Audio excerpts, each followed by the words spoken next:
असताना अखंड नाम भगवंताचं नाव घेऊन घेऊन भगवंतानी कवित्व तयार करून दिलं.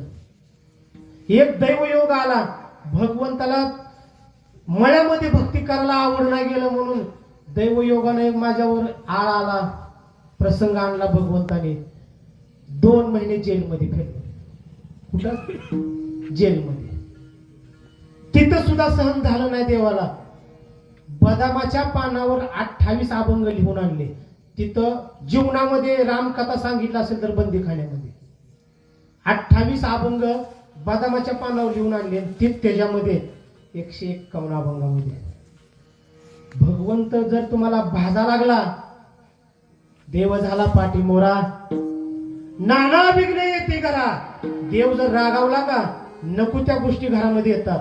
आणि देव जर आनंदित झाला की तुम्ही त्याची कल्पनाच करू शकत नाही.